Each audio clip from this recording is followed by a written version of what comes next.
So for doing research for this episode, right, Mo? I tried to watch Musk's latest appearance on Joe Rogan. He goes on a whole spiel on how to pronounce the baby's name. Okay. I think that really is the biggest question when it comes down to Elon Musk. I mean, one of many. One of many. How do you pronounce the baby's name then? So I think the way, and I'm probably going to butcher it anyway, just 'cause, and how he puts it is X-A12. So I think that's it. And also, and what he talks about is how he didn't really have much of a say in it, and it was just Grimes naming him. My favorite take on the baby name, which I saw on a linguistics Facebook page, is that the X at the beginning is like the Greek letter chi. The AE sounds like a A. And then then there's the letter A, which makes the A sound. And the 12th letter of the alphabet for A12 is L. So together the name is pronounced Kyle. Kyle Musk. So is he gonna punch through a drywall then? Elon Musk, man, he's been going crazy on Twitter. Yeah, we talk about Twitter really a lot. Can't, yeah, we kind of do. I guess we are that kind of leftist, right? I guess that's who we are. But he's just been everywhere, and more so than he usually is. Yep. Especially because he's been at the front lines of the debate of like opening up America, and just been trending everywhere. Yeah.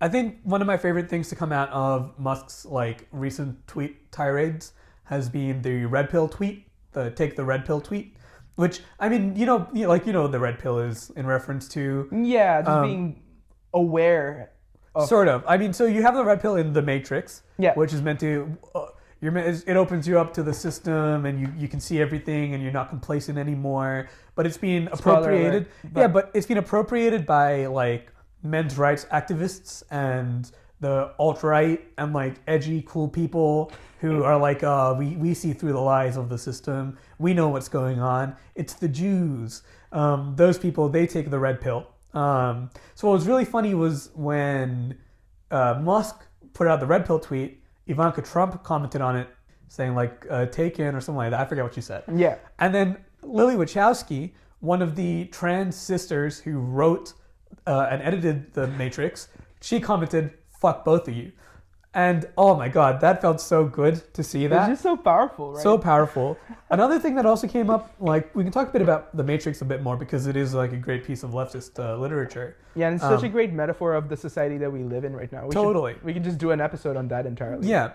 Another tweet that came out around that time was from Grimes' mother, Elon's girlfriend's mother. Yeah. And she said, imagine having like your partner spend her 9 months in pregnant and then having like 2 weeks of a tough labor and then spouting some men's rights bullshit right after. She was attacking Elon for the red pill tweet. Yeah. And I thought that was great. Yeah, good on her to call him out. Good on her to call him out on that. Yeah, I think Elon Musk is interesting for a number of different ways, and it's not just because he makes cool cars and he's a space Karen, right? But it's interesting because of how controversial that he is and how controversial he has gotten recently. Like his whole approach to politics and all, right? Yeah. I would say that Elon uses politics and Twitter the same way Kanye uses politics and Twitter. And I think in a lot of regards, Kanye and Elon are very much the same person. I think like they're both Renaissance men. They try to have their fingers in all the pies at once. They want to be artists and they want to be engineers and they want to be presenters and they want to be entrepreneurs. They're both polymath. They're poly they're poly people. Or at least they try to present themselves in that way. And the other big striking similarity between them is how fluid their politics are and how actively they promote the fluidity of their politics on Twitter to incite a response. They're both very good at getting a headline. Whenever they want a headline, they always get a headline. I was saying before, if you like Elon but you don't like Kanye, you're probably just a racist. I see very little difference between the two of them. Yeah, the politics of controversy, right? Which is an art form that Kanye pretty much mastered. And you don't name your kid X-A12 if you don't care Kyle, about... like even... Can I just want to do a little tangent before we say hi proper, yeah? Yeah, go for it. There used to be some kind of beauty in decadence. Like, there used to be some kind of art to being extravagant. Some prestige to it, some culture to it, right? Like, it doesn't exist anymore, right? And I think like you look all around society, and it's like what we used to build these really extravagant kind of Greco-Roman like style buildings in the plazas, and that was our wealth and our extravagance. And now we have these boring glass towers everywhere. And Elon naming his baby after a frigging plane. Was it from Star Wars or something? Like, or the military. Yeah, whatever. Does he think he's being some kind of like neo-extravagant through this? And like, I guess we can just chuck neo on anything, but like, I don't know. There used to be some beauty to being decadent, and now it's just kind of like, eh. We get Elon Musk and Kanye. Elon Musk, Kanye, and Kyle. The Holy Trinity. It's interesting because when I think, and again, another bit of a tangent, right? Because I think, like, I'm a big Kanye fan. You're a big Kanye fan. Yeah. A little hesitation over there. Yeah, I'm a recovering Kanye fan. And I think it's it's just more of a general note on standing anyone in general. Yeah. General, not on being general, but it's that there needs to be caveats to it, right? Mm-hmm. You need to be able to separate the art from the artist. Yeah. When you appreciate someone, it's important to be aware of their flaws when you're praising or valuing their greatness. So when it comes to Kanye, I will still listen to a Kanye song, but like I will acknowledge the fact that his politics is whack. Yeah. Right? When it comes to Picasso, I will acknowledge like how blatantly sexist and racist he was, but I will also appreciate his artworks. Yeah. And when it comes down to Elon Musk, right, we should be able to give him credit when it's due, but also call him out on all his bullshit. Yeah, for sure. And with that, I'd like to say hello. Welcome to the Azad Project. I'm Moon. I'm Rayan. And we're pleased to have you back with us. Thanks for joining us again. And today we're going to talk about Elon Musk. Elon Musk. So let's give Elon some credit. I think it's important to draw a distinction between people like Elon who have an extravagant amount of wealth, but who are spending that wealth in kind of exploratory, innovative capacities. So every $1 billion that Elon spends on a ridiculous project like the Flamethrower project is $1 billion he's not spending on a multi-story mansion. And I think there's something good in that. I think there's something valuable about doing that. Yeah, he's indulging in his creativity. Yeah. And in that process, he's creating jobs, right? So I guess a lot of, and because he's a smart dude as well, like he graduated from MIT, he created PayPal, he's in charge of a number of different successful ventures. So like, I mean, even when we make fun of or criticize Musk, it's like, I mean, we would be doing ourselves a disservice if we don't point out the fact that he is, like, I mean, he's a...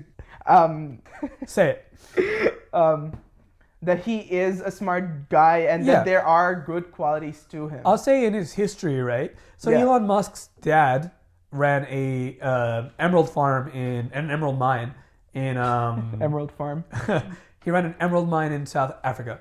So when it comes to labor exploitation, it doesn't get any more exploitative than literally running an emerald mine in apartheid South Africa and profiting off of literally slavery and exploitation of a completely helpless working class. Yep. Elon Musk grew up with that kind of exploitation around him. And for like where I give him a lot of credit is he's put a lot of work into denouncing his father. He has called his father the most terrible human being. And I know before his 18th birthday, he used his mother's Canadian citizenship to get himself a Canadian passport, which he then used to emigrate to the States, where he could focus on his dreams away from his father, without his father's permission. So I give him credit for that because any successful person most likely had a successful parent. Yeah, 100%. There's very few billionaires that exist today that did not have a huge amount of startup capital from their parent. And the same thing is true for artists. The same thing is true for musicians. A lot of the most famous ones had a lot of startup capital. Elon Musk, he came from literally an apartheid emerald mining family. There's a lot of startup capital there, and he denounced that to focus on becoming a self-starter instead. Yeah, so, and he's self-made to a meaningful extent where a lot of the other people aren't. And and I think it is really important that we acknowledge that. He started off developing some computer game. He sold that, used the investment from that to set up a payment transaction service that eventually merged with PayPal. He really is just a smart, big old nerd, right? Do you remember the bald patch that we had? His hairline was terrible. Yeah, and now it isn't, because all you need to have a good hairline is a lot of money. It's true. And he was also bullied a lot. I have a lot of respect for that. He went through a lot of bullying, to the point where I think he was thrown down a flight of stairs or something by some bullies. He was hospitalized for it. So where Elon deserves credit in a lot of those capacities. He did make himself to start off with. Mm-hmm. And also Tesla, I mean, like, even though there's a lot of problematic aspects to that, is the fact that he is in the front lines of the fight against climate change in the form of just perpetuating like electronic cars and normalizing that. I think that's a benefit, although that creates the argument of green capitalism, which we won't really go into today. I mean, maybe we'll I'll say about the electric car. So we need to talk about also where credit is not due. Yeah. Electric cars, a good innovation. We need to be going off of oil and gas wherever we can, and electric cars are great. So I worked at a senatorial office for a little while last year. One of the projects we were looking at was a electric highway to get from Melbourne City, where we are, out to a regional town. And one of the problems of Tesla is that their services, like their charge-up stations, only work with Teslas. They're Tesla exclusive. So effectively, if you want to start using Tesla infrastructure, it requires you to be able to afford the Tesla in the first place. And that is not that's not an available proposition for the majority of people. Yeah. So yes, he's doing a good thing by innovating in electric car technology, but he's still a businessman, and he's still using that to monopolize the electric car market as well. Yeah, and because I did bring up the point of green capitalism, I'll just also say that, I mean, it really doesn't, this approach doesn't make any sense, because climate change is also a systematic issue, right? Yeah. And as we talked in the last episode, you can't really use the frameworks of a system to defeat it. Yeah. Right? You can't really use capitalism to solve climate change through green cars and like just having billionaires who profit off of that. Well, I think that says something about neoliberalism, yeah. It's really scared of backtracking. It's very scared of changing what it's already got. Mm-hmm. It's all about development and constantly coming up with new solutions to problems. So, for instance, if you are a strongly minded neoliberal, as in like that is really seeped into your worldview, when it comes to a problem like climate change, we can't solve that problem. Because to a lot of neoliberals, it's really more of a consumption issue. We're consuming too much plastic waste, or so we as consumers produce too much plastic waste. Uh-huh. Of course, we understand that it is a production issue, a production side issue. And the consumption issue of it is kind of culturally enforced by... It's how it sustains itself. Yeah, it sustains itself through that. Something like Musk is exactly what neoliberal solutions look like. Instead of making Coca-Cola and Pepsi change their plastic production policies or whatever, we can start developing new tech that does something different. So invest in electric cars, because that's something we can change now, rather than reduce our reliance on coal and gas to begin with to require us to develop electric cars. Or just invest in public transport and do away with cars in general. We could do that, but he doesn't like he's a neoliberal. He doesn't like the public market. Yeah. I guess when we talk about climate change, we can sort of tie this to the idea of Mars that plays a role in the Musk ideology, right? For sure. Like the idealized vision of like moving to Mars and leaving all the problems of Earth behind as we move there.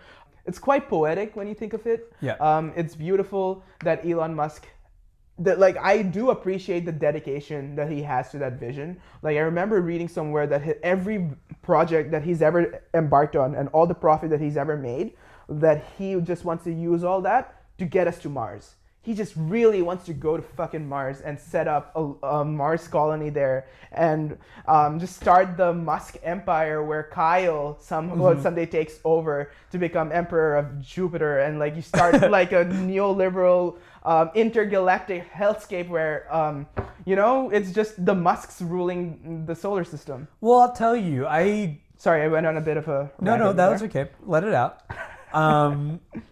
I grew up with a lot of appreciation for Musk. I say grew up. I spent a lot of time appreciating Musk because in my high school life, I was very much into astrophysics and future tech.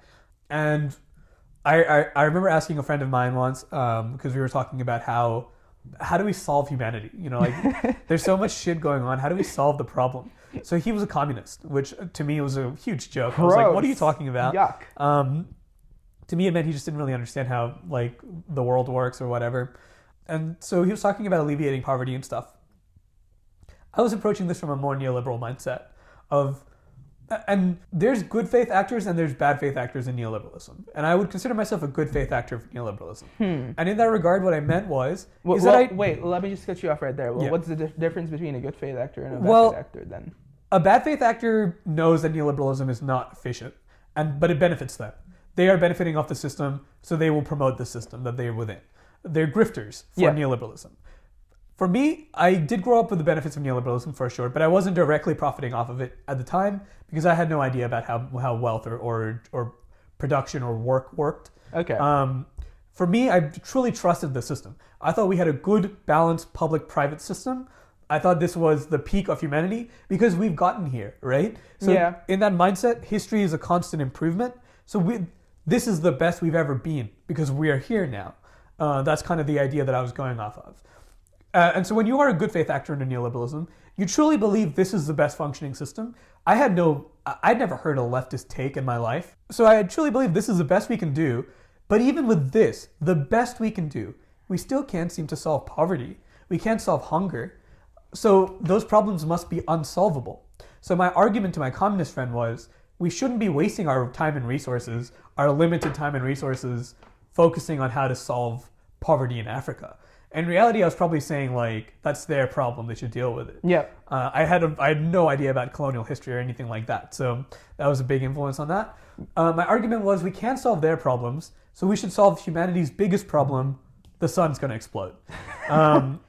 So you were big braining it and just... I was galaxy braining it. Yeah. And I mean, I heard a quote from Musk as well, where he was like, humanity has to become an interplanetary species, or we're running the risk of being wiped out by a big mass extinction event. Yeah, I mean, look, I am sympathetic of high school Moo in believing that, right? But there's a couple of fundamental issues with that. Mm-hmm. The first one being that when you're thinking in such abstract terms and like thinking far ahead into the future, you really lose sight of what's happening right now. Yeah. And you also forget the fact that poverty, and like especially poverty even on an international, transcontinental scale, doesn't really need to exist because we have all the resources that we need to give every single person on earth a good, dignified life. Yep. And like the fact that we don't do that right now is a conscious choice that those in power are making.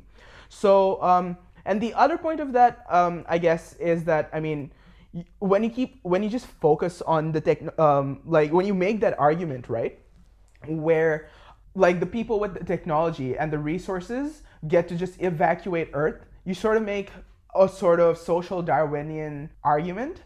Yep. Where, like, I mean, the people who can't afford to do it, or the people who just don't have money, or people living in poverty are there just because they are somehow biologically inferior to you. Yeah. I mean, there's a very religious aspect to it. Neoliberalism is a highly religious thing. 100%, yes. And, I mean, you see that in the fact that, like, what does religion tell you? And this is a very reductionist take on religion. But religion tells you very straight up, follow these simple rules. And if you follow them well, you'll be granted access to the kingdom of heaven. And if you don't, you will burn in hell for eternity. Yeah, and also like it is a religion because you can't question certain things in it. Yep. Because when you do, it falls apart, right? For sure. So that's how it's religious in that regard. That's very religious. And when we look at the world that we live in, I mean, the same heaven-hell thing exists here. If you do well, if you work hard, then you get to live in a mansion and you have like everything taken care of. Yeah. And if you sin by being lazy or unproductive, then you'll be homeless and hungry. And that was your conscious choice because you didn't work hard enough for it. Yeah, you could have chosen to do and I different. mean, the thing that we were talking about in the last episode about cognitive dissonance and neoliberalism, right? Like, it's so bizarre because we just see so many people living in poverty right now in society. Like, we see homeless people and we just somehow sort of rationalize it for ourselves that it's their fault that they're homeless, that it's their fault that they've made shitty choices in their lives that made them end up in the positions that they're in. Yeah. It's just so bizarre. But that's why we need philanthropy. Like, under neoliberalism, right? Because, so trickle-down economics, right? I think collectively we've understood that it doesn't work. You can't just keep giving profit to the top and expecting it to somehow end up back in the pockets of the bottom. So the counter to that is philanthropy. And we'll do an in-depth discussion on Bill Gates and why philanthropy is a dangerous, dangerous thing later. But I mean, just very briefly, why it needs to exist, because we don't have any redistribution under neoliberalism. There's no way to get resources to the bottom from the top. So we need to rely on the kind heart of the billionaire class to provide us with refuge from poverty. Yeah. Musk, he does something a little bit different. So when Gates showed up, he completely revolutionized what philanthropy looks like by being very active in it. The Bill and Melinda Gates Foundation is active. He's not just giving out money, he's being a part of the charity itself. Musk is the next evolution of philanthropy, neo-philanthropy. Just neo everything. Just really. neo everything. The Matrix.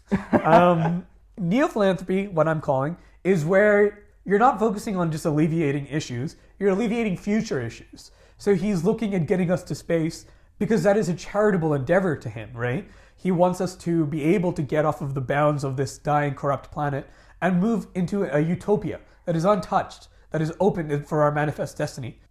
Of course, there's many dangers to that. Musk, when it comes to Tesla, his model for it was he wanted to build a sports car that was accessible to the very rich. He wanted to use the wealth of that car to produce cheaper cars that were accessible to the upper middle class and then go even cheaper. I think he applies the same model to what he's thinking of with space. What I call Musk's space communism is he wants to use the billionaire class who want to do space tourism to establish a cheaper form of space tourism for the millionaire class and then open that up to the upper middle class and then go down to the working classes. In reality, does that ever happen? No. You'll supply for the billionaire and millionaire class and then that's where all the profit is. So you're just going to move on to the next endeavor. That's a really interesting point you make, and I just want to circle back to the point of the philanthropy again, just because I think there's a lot in there, and just the psychological aspects of philanthropy, right? I think it's almost Maslowian in terms of like you sort of self-actualize through the action of philanthropy.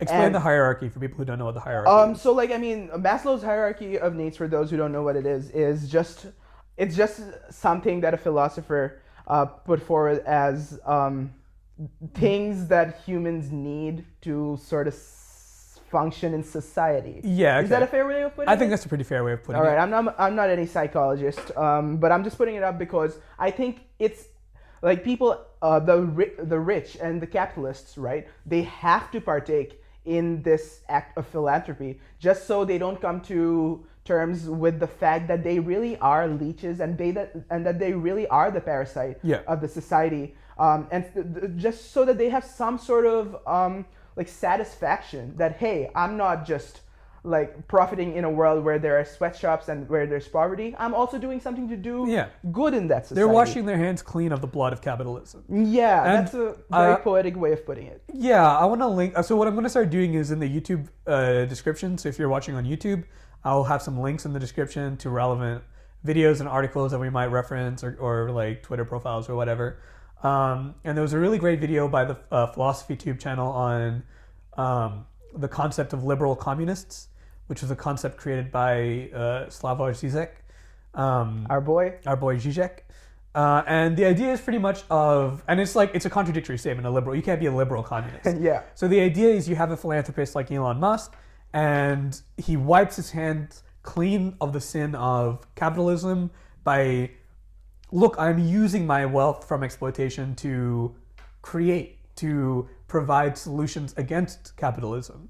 I am part of the solution, not part of the problem, or I'm turning the problem into the solution. That's what philanthropy is all about. It's about patting yourself on the back and saying, I'm not part of the problem, I'm solving the problem. So Moo, when you talk about wiping your hands clean, right? Like you really think of Bill Gates, because that's all I think about, like through the Bill and Melinda Gates Foundation and all. And then we think about Warren Buffett as well. Yeah. I think Warren Buffett really is the biggest philanthropist out there in the world, like even bigger than Bill Gates, because I think he's pledged about giving everything away. Yeah, right. The Giving Pledge and all that. Oh God, I don't want to go on a rant on the Giving Pledge now. We'll say that for the Bill Gates episode. Yeah. So anyway, I think Warren Buffett is really interesting because Musk himself makes a distinction between billionaires like Warren Buffett and then billionaires like himself. So he makes the dichotomy of the good billionaire versus the bad billionaire, which I thought was super interesting that Musk was even thinking in those terms, right? So the reason he categorizes the likes of Buffett as a bad quote unquote billionaire is because of the way people like Buffett get rich, right? So Buffett is a venture capitalist, right? So in the Muskian ideology, he sees Buffett as not creating any sort of value for society, right? Right. Bear with me, Moo, again, as I get a little theoretical over here. Right? Go for it. So Buffett isn't generating any sort of value, but rather he's just playing around and reappropriating that value and making a profit off of it, and that's how he got rich. So this isn't just limited to Buffett, of course. You can make this extension to like a range of capitalists and rich people out there who aren't really generating value but are just getting rich because of interest or like negative gearing or like just like government policies which favor them. Yeah. And then we have the distinction with the good billionaire, which Musk puts himself in that category of, right? So the good billionaire is like is a person who creates value in that sense, where you're creating some sort of a product or creating the avenue for the creation of products which performs a positive function in society and therefore actively improves the lives of people. Right? So Musk thinks that he's a good billionaire because he's an innovator, because he's a scientist, and also I guess because he's creating jobs and stuff, right? So he's he's actively playing a positive role in that form, and he's just not hoarding wealth by just benefiting off of interest or like just playing around with value in the abstraction. Yeah, okay. So why I bring this up is because, one, it's just really interesting to me that Musk is self-aware of the fact, and just the billionaire class is self-aware of the fact that we hate them, and that like there needs to be a distinction between that. Like, I mean, I'll say there's some indication that Musk has read Marx, but there's no indication that he's read Marx well. Yeah, and I guess this dichotomy of the good billionaire, bad billionaire is appealing. To a certain degree, because so a lot of people could adopt the policy position where they'll be like, okay, let's get rid of people like Buffett, but let's keep people like Musk because he's a job creator, he's an innovator, and he's doing good, like the ones that I just stated, right? But this raises the question of whether there can really be a good billionaire, right? Because it's such a difficult concept to grasp with. Not just because $1 billion is a lot of money. A lot of money. It's 1,000 millions, yeah. right? I think people don't really understand the difference between a millionaire and a billionaire. But it's a ridiculous, vast difference. Yeah. You can imagine a millionaire and then imagine 1,000 of them. Yeah. Oh man, yeah. I mean, we're not math majors either. No, but I think we can all appreciate the fact that $1 billion is a lot of money. But that's not my point over here. Yeah. I'm not saying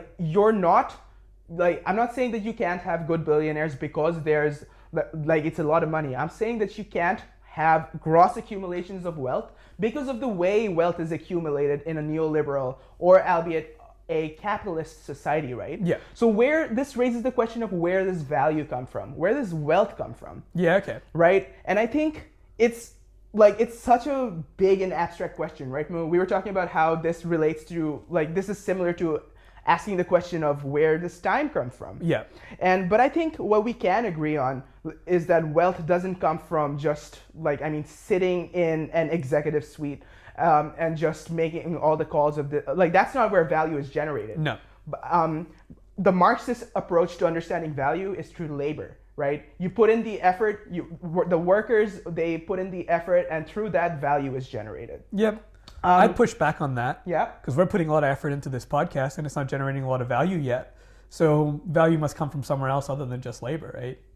Well, I would argue that it is creating value, if not for our listeners, just for us. Does that labor value theory apply to art? Does it apply to, if I was to paint a chair, would that add any value to it? Because the value has to come from the consumer to some regard, right?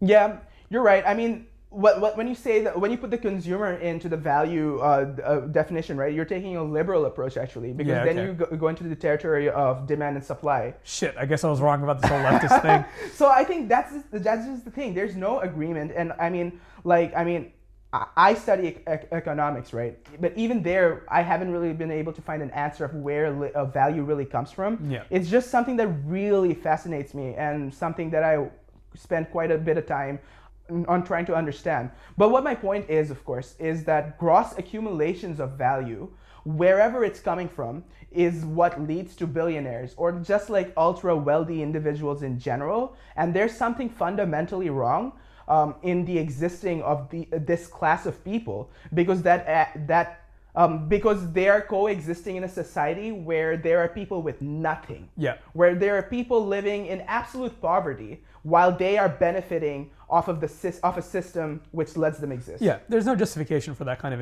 inequality. I think when it comes to like good billionaires versus bad billionaires, really the distinction is like, are they billionaires who are also innovators, or are they billionaires who are not innovators? I mean, to me, there's no role for billionaires in humanity. They don't add anything particularly. Yeah. Innovation is a completely separate thing to being a billionaire owner. If you have capital, that's a different thing. If you're a creator, an ideas man, an innovator, there's always room for a person like that, regardless of if we're in our current neoliberal society or if we're in some post-revolutionary space communist society. There's always a role for an innovator and a creator. Yeah, but there's no role for capital hoarding. Yeah, like people like Buffett, if you're just hoarding capital, you get the guillotine. You get the guillotine. You have no sympathy. No sympathy for that. I think value is a funny topic because it's more philosophical than it is economic. Yeah. It doesn't really exist. Time doesn't really exist. These are just things that we believe that we kind of understand, but we don't. But we have indicators for time, right? Like we can look at seconds go up on a clock. And that's not an indicator of where we actually are in time. It's a relative value. Yeah. And we have indicators like that for value as well. Money. Like with money, growth. You know, we have lines and we have graphs that go up and they go down. And they indicate how well we're doing, right? I think, so I want to gear it back to neoliberalism a little bit. And one of the fundamental flaws of neoliberalism is that you need to be constantly creating. You have to be always producing, right? You look at a situation like America, where they are fighting hard against these lockdowns. The idea of a lockdown is to be as short as possible, because we need people working as much as possible, because if we stop producing for a second, we are damaging neoliberalism. It can't sustain itself unless there's constant growth, right? Yeah. I don't know, from your economics kind of background, what is the implication of like always needing to grow? I think it's just really bizarre, and you don't really have to have an economics background to like understand the oddness of it all, right? Like, I mean, the way the economy is treated in the current neoliberal model that we exist in, right? Like, it's treated as an end instead of a means to an end, where we just privilege the fact of economic growth over all else. All we care about is growth. But at what cost, right? We don't ask or stop to think about the social costs of growth, of the social costs of inequality, and of the social costs of poverty, and in the way that it exists. You bring out the lockdown movement that's going on right now, right? Because of the quarantine and the pandemic. And then we see the opening up process, the protest that's taking place, especially in America. And Elon's had some stuff to say about that as well. Yeah, Elon Musk is pushing really hard on opening America up because his factories are all stopped, on pause right now, I think. Yeah. And he just really wants them to open up. Yeah. What does that say about Elon Musk and just capitalists in that position? That it just points at the fact that they treat labor as just like any other commodity that is expandable. Like, you don't have to think about the health and well-being of your workers. You just treat them as a factor of production, which is just going to generate more value for you. I mean, what Musk says when he tweets Free America Now, what he really is just saying is, I want my workers to go back to work. The people who are at risk from going back to work in the lockdown, it's not Elon Musk. He's not putting himself at risk by opening his factories. Yeah. He's putting his workers at risk who actually do the engineering work. So I have no sympathy for when Elon Musk tweets about opening up the factories, because he's not putting himself at risk, right? But here's the thing. You're seeing a lot of hatred towards those people in America. Like especially in inland America, like in the Midwestern and the typical Republican states, right? Yeah. You see like people shitting on the Karens and like how they're just being really stupid in demanding like the opening up of America and their workplaces or just restaurants so they can go eat. And like the other thing that you can see is that they're almost all of them, they're Trump supporters. Mm-hmm. So I think there's a very important link over here between all that, the geography of it all, their class, because they're almost all of them are working class, and their politics, right? It all hints at the fact these are people who are disenfranchised by neoliberalism, and this is why they voted for Trump in 2016 because they didn't benefit off of neoliberalism as much as they did in the blue states or as much as they did in the American coasts. Yeah. And because of that, like, I mean, I guess what I'm trying to say over here, Moo, is that staying at home is a privilege that only you can do if you have the resources to stay at home. Yep. And the moment that resource gets exhausted, you can't really sustain yourself by staying at home, right? We're seeing that in the poorer countries, like in Bangladesh, people are out and about because they don't really have in a place where people earn $1 a day, you can't really, like if you stay at home, you don't even earn that dollar. How are you going to survive? So like in the American context, like how are poor people going to survive through the quarantine if they're not working? And if they can't even get their minimum wage job, right? So you understand their demand and you sympathize with the fact that they're demanding the opening up of their workplace. What they're saying is, I want my livelihood back. Yeah. And that, I mean, sorry to cut you off, that has to be true in neoliberalism because it does not allow for public provision, right? Like the idea of neoliberalism is to transition as much out of a public market as possible into a fully privatized market. And you got to think about America, which boasts having the strongest economy in the world, the largest economy in the world, and they can't even afford to take care of their citizens for a 2-month lockdown, 3-month lockdown period without those citizens having to go riot to get back to work because they can't afford to take care of themselves anymore. It's fucked up, man. What does it say about the system if people are willing to put their lives at risk to go to work? What does it say about the system that we work so hard to keep the line going up and we've worked hard to keep our economies growing strong that we just can't, we still can't use that to provide for our people? What's the benefit if in a time of crisis we can't take care of our own? Yeah, it's just, I don't know. It's just one of the many contradictions of neoliberalism, right? Like, I think that's just going to be a main theme throughout the whole podcast is just how contradictory neoliberalism is. And again, when we say neoliberalism, when we criticize neoliberalism, we're just criticizing the manifestation of capitalism in the current reality that we live in. Yeah, our current structures. Speaking of contradictions, what is Elon Musk's political belief? It's so odd, right? So I'll tell you what I've read from him. He calls himself a socialist, but he says he's not a kind of socialist who believes in extracting wealth from the most productive and giving it to the least productive. So to me, I mean, that's a ridiculous statement. That's buying into the neoliberal mythos of you work hard, you get the most wealth out of it. Yeah, what even is productivity in that context? Elon Musk is not putting in the grunt work on the floor of Tesla. His engineers are doing that. Elon's profiting off of it and creating a flamethrower company. He has quoted Marx a couple times, but always through very shallow readings of obscure like texts about like French Marxist meetings and communist like catch-ups or whatever. Hashtag woke. Yeah. He indicates that he is like, I'm going to tie this back to Kanye. All he does, to me, his politics is just shock doctrine. He just loves getting the headlines. And he knows what's woke. He knows what's cool. He knows the kids like social democracy now. He knows the kids are all communists now. So he's gonna venture into that. Yeah. He's gonna do whatever makes the most mass appeal for him, right?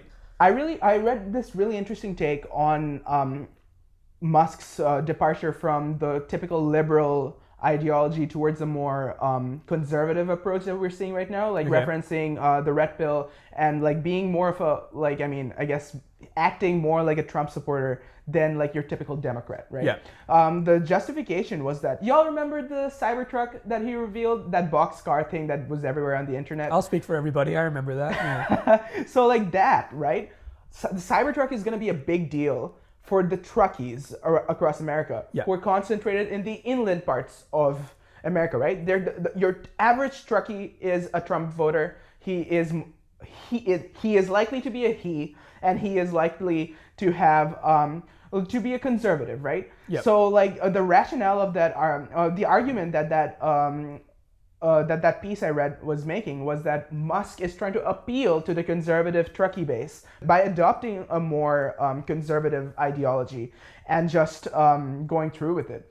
It's an interesting theory, but I think what really speaks through all that, and what you just said, Moo, is the fact that you can really flip-flop between liberalism and conservatism without even breaking a sweat. Yep. Right? I think it ties back to the fact that this is a false dichotomy. Yeah. Like to a certain degree, Trump is a neoliberal as well, just as Obama was, just as Clinton is, just as Biden is, just as... I'd make the pushback that American conservatism is a relative position rather than an absolute position.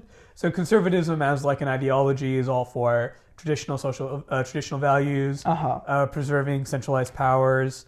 American conservatism is represented. It's a relative. You're relatively conservative relative to the liberals, right? So I mean, American conservatism is really just libertarianism. Yeah, I mean, I accept that point, but I guess what I'm trying to say is, in a meaningful political sense, where the base has essentially sold out to the corporate structures, like lobbyists play a big part in both the liberal and the conservative politics of America, right? Like they have all sold out to big corporations. They're all in bed with them. So, and they're all motivated by the goals of these big corporations and the big rich lobbyists that are there. Yeah. So I guess in ideological terms, they're very different. Conservatism is essentially a reaction to the forces of liberalism. Yeah, okay. But in the manifestation of this politics, they are operating in very similar terms, in the sense that neoliberalism doesn't really care what religion you are or what your gender or sex is. It's more of an approach where it's just going to make money regardless of your ideology. Yeah. I think truckies are an interesting case study, right? In the American context, truckies, to me, are one of the prime examples of where technocracy fails. So trucking is a difficult job. It requires long hours of transit. You're constantly riding throughout the night. So as part of a regulatory platform to improve the livelihoods of truckies, they've imposed driving limits. You can only drive so many hours in a day, and then you have to rest, or else you might have your license revoked. And part of the technocracy of it is they've developed these sensors that are part of the trucks now, and they will tell how long you're driving for. And they're actually connected to the truckers themselves, not the trucks. So it tells when they're awake and when they're driving, and it prevents them driving more than a certain number of hours. And that has cut back on a lot of their livelihoods, because it cuts them off at awkward times when if they could just make another hour, it would cut down their trip. But then they have to like cut off for the day and then go to sleep. At risk of losing their licenses. It's just also surveillance in such a terrifying degree, right? Yeah, well, that's what technocracy leads to, is just surveillance capitalism.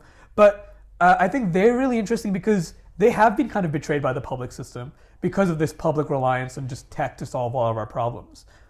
So they do rely on private systems like Musk to offer them an alternative where they aren't just being forced into weird regulations that damage their livelihoods by technocrats who don't want to listen to them and just want to keep developing weird tech to solve their problems. Yeah, I think that's a really important point to be making, because we can see this with the development of neoliberalism, right? Like, for those of you who know your economic history, you'd know that neoliberalism is arose as a reaction to the Keynesian economic policies that were there, like as a reaction to the welfare state to a certain degree, where the state would look after you. What neoliberalism said was, no, fuck you, you're just an individual who has to fend for yourself. The state's not going to be there for you, right? So this opens up the way where this creates a vacuum, which philanthropy has to sort of step in and take over. This creates room for people like Bill Gates, right? Because, I mean, the state isn't going to take care of you. Someone has to, may as well be Bill Gates. Yeah.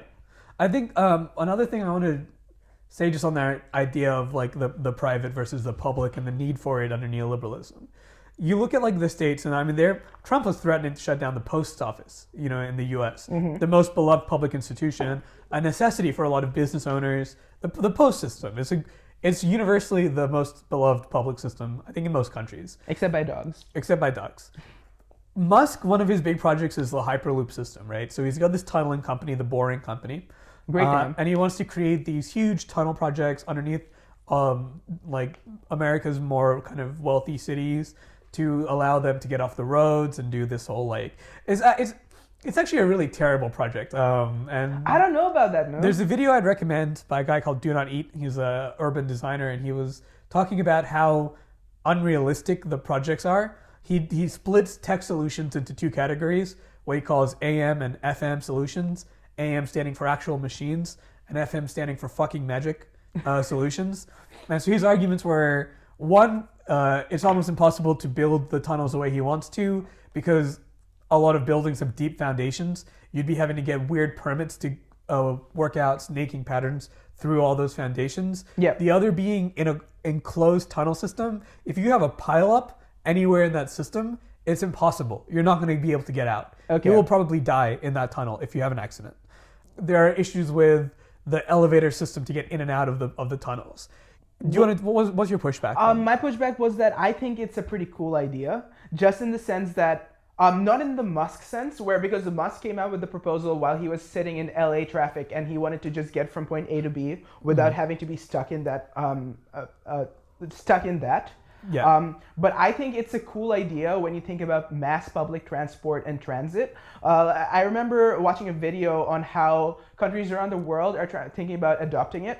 Like over EU, you'd have a Hyperloop public transport thingy where you connect all the cities of Europe to each other and just you can just go from place A to B like in a bizarrely short amount of time.